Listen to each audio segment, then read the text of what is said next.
Kami nga pala ay nagpa-share dito sa aming town. Kasi nga nakaputpudot ka na doon sa loob ng bahay namin. Ay nako. Kapan kami nakitulog ng pagkain doon sa aking mga in-laws. Kaya ayan sabi ng apam ko ay kami daw ay magmamasyal pa lang dito. Kasi nakaputpudot man da doon sa bahay namin. Ay idi pinagbigyan ko na siyempre siya pa'y mat ket mo tagpasyara. Dito'y sila nagtanim ng mga flowers na tulip noong mga nakarang buwan ng Mayo. Nagpipintas talaga hapsat pag ito'y mga tanim nilang bulaklak dito. Ako nga ay namamangha dahil lagi nga silang may tanim na mga sabong dito sa taon na to. Sinamaha din namin pusa namin kasi nga gusto na hasawa ko ay isama daw siya. Kaya ayun ko pinagbigyan ko na Hay, kagaganda talaga ng mga flowers dito kung tignan ninyo. Orange na orange talaga kurayda. Mainit na sa bahay kaya't ni apam kat kanayon kami ka ng rumwar. Paham kami lafa ng waradje unagbalay na kaya't kumata. Siyempre ako pa magpapasyaray gusto ko yun. Nagi ako nakatambay sa bahay kaya may pagkakataon na kat ko atir na rumwaran.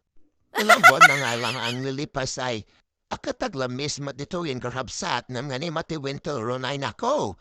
Hindi ko talaga alam kung anong gagawin ko kung pagaramis na ang panahon dito sa amin.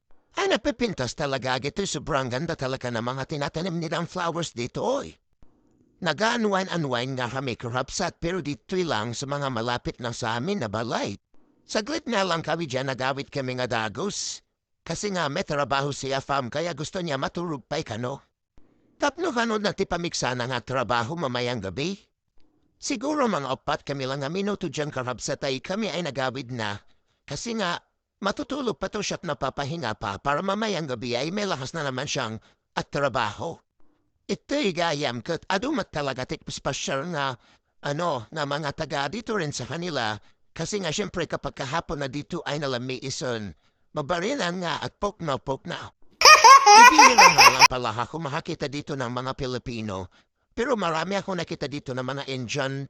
Ito'y dagyagyan ng tipilayo wag yung mga Indian nga dumakat dado pa ng Pilipino han kumakita ti mga Pilipino ti nga ado siguro man manulang. Na makitkitain ka na nadlupisak na siya pa may nasabi ko nga sa kanya dyan ay kabaka nagkatalmatan. Pakadati ko magatit na insekto taniya. At aman alos jim kasumrumanan. Pagpapasensyahan niya na ako kakabsat tama di talaga mumati. At Tagalog ko nagilokano nga street na hindi ko na talaga alam. Nagsurusuro naman ako, hindi ko na kasi alam.